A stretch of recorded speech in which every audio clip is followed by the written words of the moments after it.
Alright guys, today we are gonna be reacting to Alan Dershowitz announces his departure from the Democratic Party. Jump in.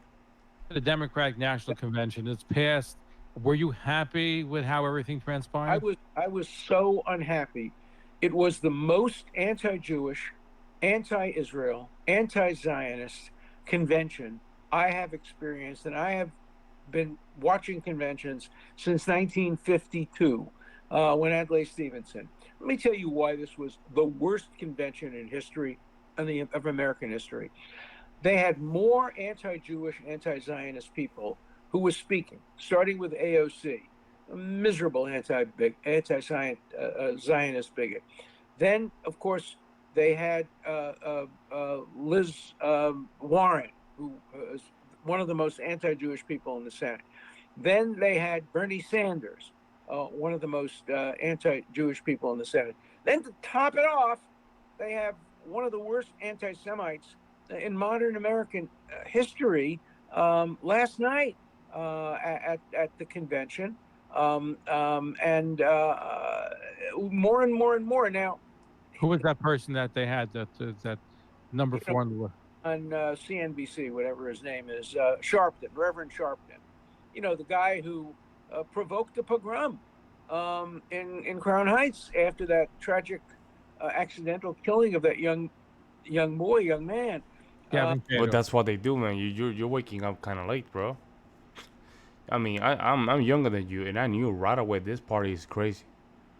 Almost 10 years ago, right when Trump announced he was going to run for president, started noticing politics, and I knew right away I made the right shift. Right away. And, you know, so here's the way the Democrats figured it out. They're not going to let these anti-Semites and anti-Zionists speak about Israel. And they didn't. You know, they all did the pablum about Israel. Oh, we support a ceasefire and we support a return of the hostages. But they instructed them not to talk about Israel. But by giving them platforms, what it says is that when AOC does call Israel a genocidal country and rails against it, she now has the imprimatur of the Democratic Party. When Bernie Sanders rails against Israel, he has the imprimatur. When Liz Warren, and when everybody else, and they had so many speakers from the Black Congressional Caucus who didn't attend Benjamin Netanyahu's speech. And of course, there wasn't a single pro-Israel speaker, but okay, I understand that. They didn't want to have Israel at the center of this. They didn't have any pro-Israel, they didn't have any anti-Israel speakers. But they had people speaking who they legitimated and gave the imprimatur of the Democratic Party, who tomorrow will be making speeches, and in the past have been making speeches against Israel and against Jews. And obviously, that gives them an imprimatur, and that gives them legitimacy from the Democratic Party. And then, of course, every time I see Josh Shapiro, I understand that if his name were John Shepard, not Josh Shapiro, he'd have been the Democratic nominee. Yeah, because the last name is Jewish. Man, they talk about that. Huh? Hey, I don't think that Kamala Harris is anti-Semitic. I don't think that she didn't pick Shapiro just because he was Jewish, because she doesn't like Jews. I think that she got a lot of pressure. We know she got a lot of pressure from the hard left of the Democratic Party. And she knew that if she nominated Josh Shapiro, who would help her win the election by winning Pennsylvania, there would have been demonstrations, not only outside, but inside the Democratic Convention. And then my old friend, President of the United States, who I really like, you know, I've known Joe Biden since 1980. I worked with him on the Ted Kennedy's campaign. And he had the chutzpah to get up there and say that these people outside who are tearing down fences and demanding Hamas and burning American and Israeli flags, burning American flags, saying they have good points. They have good points. And this is after he says, I'm running for president because Donald Trump said about the people in Charlottesville, there are fine people on both sides. Well, he didn't say that. Let's be very clear about that. I have an op-ed in yesterday's Wall Street Journal that made that whole thing very clear. He never said that. What he said is he condemns the neo-Nazis. He condemns the people who said Jews will not replace us. He said there were fine people on both sides of the debate about whether to take down Robert E. Lee's statue. I know there are fine people on both sides of that debate because I'm on that side of that debate. I don't believe we should be destroying statues. I mean, there are reasonable alternatives, put them in a museum with an explanation, okay.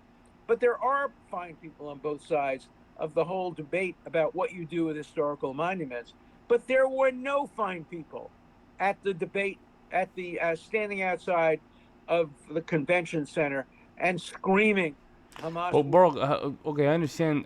But my question is, how is it you cannot see this from the outside, man? Like, I see the Democratic Party, and I follow a lot of the leftists just to see what's going on, on the other side.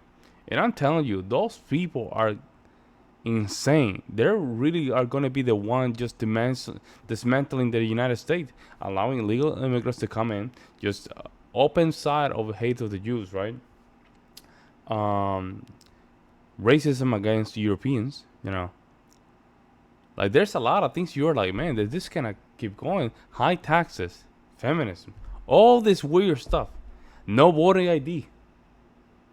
No voting ID.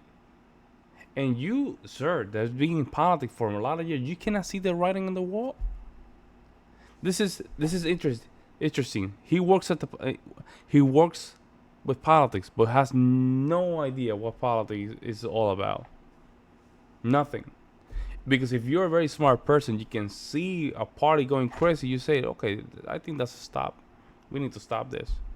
Well, you cannot even admit that. It took you, I don't know, he might be almost 80 years old to figure out, you know what, maybe being a Democrat, aligned with the Democratic Party is not a good idea. Really? Now. Huh. I guess it's better late than never, right? Never, how you say? Will win, screaming, we are all Hamas, screaming, there was nothing wrong with October 7th. What's wrong with October 7th? Somebody said. No, there aren't fine people, and they don't make fine points. And so I was disgusted at the Democratic National Convention, absolutely disgusted. We're speaking with Harvard Law Professor Emeritus Alan Dershowitz. So are you ready to leave the Democratic Party? Democratic Party. I am no longer a Democrat. I am an independent. I'll decide who to vote for at the last minute based on totality of the circumstances.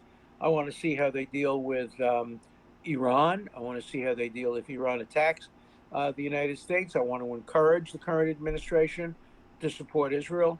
So I'm not revealing my vote until, maybe November 1st. Great to hear all the information, all the evidence, but I have no... This is another call. Let me just hear over the event. How much do you need? How much do you need? I'm telling you, these people work with politics but don't understand politics at the same time. It's crazy. Longer a member of the Democratic Party. When did you resign the Democratic Party? Well, gradually over time. I think a lot of things pushed me in that direction. Kamala Harris's failure to comply with her constitutional obligation to preside over the Senate and the House joint sessions for Netanyahu pushed me a lot over that. And what Joe Biden said pushed me over that. Disrespect. But, I think the thing that really pushed me is how the Democrats conducted their convention. I cannot be associated with a party that features as its speakers AOC, Sharpton, Liz Warren, and Bernie Sanders. That's not my party. Thank you for watching. Man, that's us. Let me know what you guys think, but I think Alan Dershowitz, man, bro, it took you this long. This is what happened, man. You think that if the Republicans, I have problem with the Republican Party. They're weakless. They're effectless. They look like weak politicians. I wanted to stand for something. If I don't see it, if the Republican Party doesn't do, what they need to do, like take control of the border, immigration, low taxes, make sure they deal with the abortion. Hey, I'm going with another party, straight up. I have a family. I cannot just have an allegiance to a party. This is what these people did, and this is where they are now. They are now. There was a saying. There's a saying in Puerto Rico that goes like this. It's not the saying calling the devil to see him coming. He saw the devil. He called the devil for years. Now he's seeing him coming, and now it's like, okay, I guess it was not a good idea. Okay, there you go. The party that hates, Israel is right there in your face. Always being like that. Always. It's always been that case. But let me know what you guys see in the comment section below. I'll see you in the next one.